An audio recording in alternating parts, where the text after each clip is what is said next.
Salve, salam moderat. Selamat berjumpa dalam Infikat, informasi harian Iman Katolik. Hari ini Selasa 15 Juli 2025 dengan tema pertobatan mendamaikan dan memulihkan hubungan kita dengan Kristus. Hari ini hari biasa pekan biasa ke-15, peringatan wajib Santo Bonaventura, uskup dan pujangga gereja. Warna liturgi putih.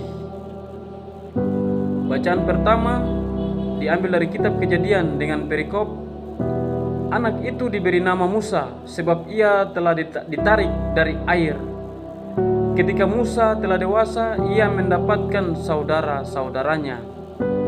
Antifon Mazmur tanggapan, hai orang-orang yang rendah hati, carilah Allah, maka hatimu akan hidup kembali.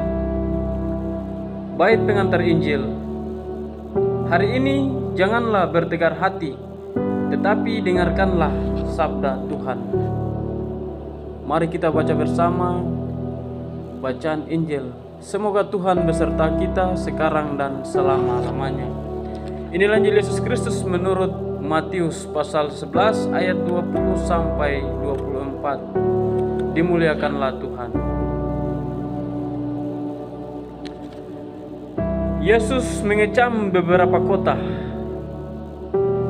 Lalu Yesus mulai mengecam kota-kota yang tidak bertobat, sekalipun di situ ia paling banyak melakukan mujizat-mujizatnya.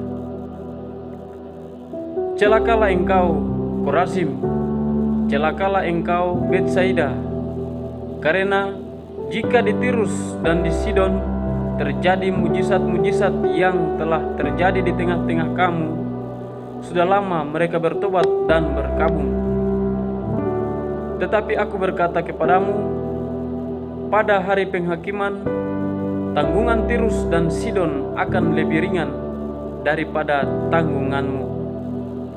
Dan engkau, Kapernaum, apakah engkau akan dinaikkan sampai ke langit? Tidak, engkau akan diturunkan sampai ke dunia orang mati. Karena jika di Sodom terjadi mujizat-mujizat yang telah terjadi di tengah-tengah kamu, kota itu tentu masih berdiri sampai hari ini. Tetapi aku berkata kepadamu, pada hari penghakiman, tanggungan negeri Sodom akan lebih ringan daripada tanggunganmu. Demikianlah sabda Tuhan. Terpujilah Kristus.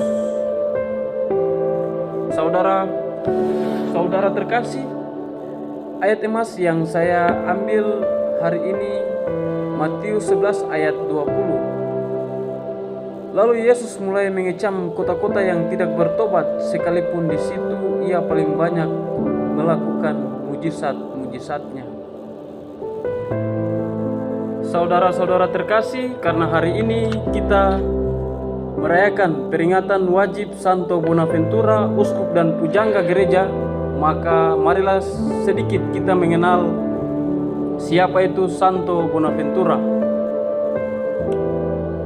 Santo Bonaventura lahir sekitar tahun 1218 di Bagnoregio, Italia Tengah. Konon sewaktu masih kecil, ia menderita sakit berat. Ibunya menggendong dia pergi menemui Santo Fransiskus Assisi. Pada saat pertemuan itu, Fransiskus Assisi meramalkan terjadinya hal-hal besar pada anak itu kelak. Fransiskus memberikan berkatnya dan berseru, "Oh Bonaventura," yang artinya betapa baiknya kejadian ini. Dan kata-kata tersebut kemudian diabadikan sebagai nama anak itu. Ketika beranjak dewasa, Bonaventura masuk ordo saudara-saudara Dina Fransiskan. Ia diutus ke Paris. Baginya, belajar berarti berdoa, sehingga terus-menerus merenung. Kalau orang bertanya dari mana ia mendapatkan kepandaiannya, ia menunjukkan salib Yesus dengan berkata, "Dari dia saya mempelajari Yesus yang disalibkan." Bonaventura terus memelihara kesegaran otak dan kesehatannya agar dapat dimanfaatkan dengan sungguh-sungguh demi mengabdi kepada pengetahuan suci. Setelah ditabiskan menjadi imam, Bonaventura senantiasa mengucurkan air mata setiap kali ia naik ke altar karena begitu mendalam rasa hormatnya akan peristiwa salib Yesus. Ia segera menjadi tenar sebagai mahaguru teologi di seluruh Universitas Paris. Ia juga ditugaskan mengajar saudara-saudaranya seordo. Ketika berusia 35 tahun, ia diangkat menjadi pemimpin tinggi Ordo Fransiskan. Para saudaranya sangat menghargai bimbingannya yang bijaksana sehingga mereka bersedia memilihnya kembali sebagai pemimpin mereka sebanyak 9 kali.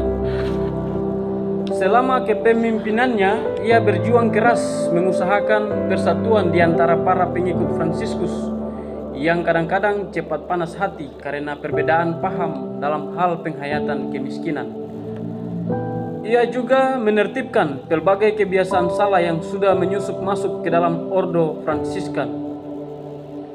Bonaventura mengutus para saudaranya untuk mewartakan Yesus yang tersalib ke Afrika, India, dan bahkan ke Mongolia. Dalam usia 52 tahun, ia diangkat menjadi kardinal. Tatkala sedang asik mencuci piring, tiba-tiba utusan Paus membawa kepadanya lambang-lambang kardinal. Bonaventura terus melakukan kegiatannya mencuci piring. Topi kardinal digantungkan pada dahan pohon. Pada tahun 1274, ia bersama dengan kawan kelasnya, Santo Thomas Aquinas, menghadiri Konsili Lyon. Untuk jangka pendek, konsili ini berhasil menyatukan kembali gereja Yunani dan gereja Latin.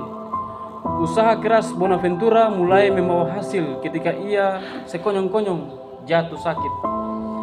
Bonaventura yang bergelar doktor banyak menulis karya-karya yang isinya sangat mendalam. Berikut beberapa ungkapan yang menjadi pedoman hidupnya. Ketakutan akan Allah merintangi seseorang untuk menyukai hal-hal yang fana, yang mengandung benih-benih dosa. Kesombongan biasanya menggilakan manusia karena ia diajar untuk meremehkan apa yang sangat berharga seperti rahmat dan keselamatan, dan menjunjung tinggi apa yang seharusnya dicela seperti kesia-siaan dan keserakahan. Bonaventura meninggal dunia pada tahun 1274 ketika menghadiri Konsili Lyon. Ia dikenal sangat berjasa dalam usaha mempersatukan kembali gereja Ortodoks Yunani dan gereja Latin Roma. Saudaraku terkasih, menyelidiki hati kita dan memeriksa nurani kita adalah baik bagi kesehatan badan dan jiwa kita. Marilah kita bercermin dari kisah Santo Bonaventura dan berusaha membangun hubungan yang lebih baik dengan Yesus Kristus melalui pertobatan dalam sakramen rekonsiliasi. Rahmat Tuhan menolong kita. Salve.